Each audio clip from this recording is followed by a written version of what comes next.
4 মাস লন্ডনে চিকিৎসার পর দেশের উদ্দেশ্যে রওনা দিয়েছেন বিএনপি চেয়ারপারসন বেগম খালেদা জিয়া। স্থানীয় সময় বিকেল 4:30টায় কাতার আমিরের দেয়া বিশেষ এয়ার অ্যাম্বুলেন্সটি বাংলাদেশের উদ্দেশ্যে লন্ডনের হিথ্রো বিমানবন্দর ছেড়ে যায়। বিমানবন্দরে কয়েক হাজার নেতাকর্মী বেগম খালেদা জিয়াকে বিদায় জানান। লন্ডন থেকে আরও বিস্তারিত জানাচ্ছেন মোহাম্মদ আব্দুল হান্নান। হিথ্রো বিমানবন্দরে আবেগ ঘন পরিবেশে মাকে বিদায় জানালেন ছেলে তারেক রহমান। 117 দিন লন্ডনে উন্নত চিকিৎসা শেষে বাংলাদেশের উদ্দেশ্যে রওনা দিয়েছেন সাবেক প্রধানমন্ত্রী বেগম খালেদা জিয়া। লন্ডন সময় দুপুর 2:18 গাড়ি চালিয়ে মা বেগম খালেদা জিয়াকে বিমানবন্দরের রয়্যাল স্যুট লাউঞ্জে নিয়ে আসেন ছেলে তারেক রহমান। পাশের সিটে বসা ছিলেন বেগম জিয়া।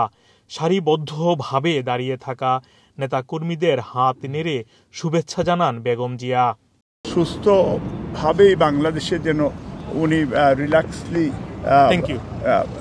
ফিরতে পারেন এবং এই দোয়া আপনাদের কাছে চাইছি। যুক্তরাজ্য বিএনপি অঙ্গ সংগঠন প্রবাসী বাংলাদেশিরা হাজার হাজার নেতাকর্মী এখানে উপস্থিত হয়েছেন।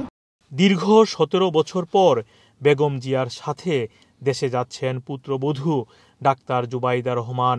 আরেক পুত্রবধূ সৈয়দা শামিলা রহমান, ব্যক্তিগত চিকিৎসক অধ্যাপক AZM জাহিদ হোসেন সহ বেগম খালেদা জিয়ার সফরসঙ্গী 13 জন।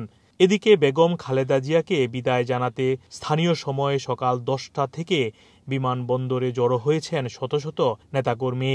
মোটামুটি সুস্থ হয়ে বাংলাদেশে যাচ্ছেন। আমরা আশা করি আগামী দিনে আরও পুরোপুরি সুস্থ হয়ে বাংলাদেশের মানুষের আশা আকাঙ্ক্ষার জন্য কাজ করবে। আমরা বিশ্বাস করি কিছুদিনের ভিতরে বাংলাদেশ একটি নির্বাচন হবে এবং সেই নির্বাচনে মানুষ ভোট দেওয়ার অধিকার পাবে, ভোট দিতে সুযোগ পাবে এবং সেই ভোটে বাংলাদেশে আবার বিএনপি সরকার গঠন করবে। দেশনেত্রী বেগম খালেদা জিয়া, দেশনায়ক জনাব তারেক রহমান হাল ধরবেন। আগামী দিনে আমরা আশা করব দেশনায়ক তারেক রহমান এবং দেশনেত্রী বেগম খালেদা জিয়ার নেতৃত্বে বাংলাদেশ জাতীয়তাবাদী দল সরকার গঠন করবে এবং বাংলাদেশের মানুষের আশা আকাঙ্ক্ষার প্রতিফলন ঘটাবে বলে আমরা বিশ্বাস করি। এছাড়াও নেতাকর্মীরা আশা প্রকাশ করলেন তারেক রহমান শীঘ্রই দেশে ফিরে বিএনপিকে নেতৃত্ব দিবেন। বেগম জিয়াকে বহনকারী বিশেষ বিমান 1 ঘণ্টা যাত্রা বিরতি করবে কাতারে। মঙ্গলবার সকাল 10:30টায় বেগম খালেদা জিয়াকে বহনকারী বিমানটি হযরত শাহজালাল আন্তর্জাতিক বিমানবন্দরে অবতরণ করার কথা রয়েছে।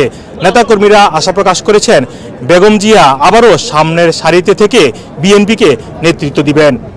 মোহাম্মদ আব্দুল হান্নান, বাংলা ভিশন, যুক্তরাজ্য।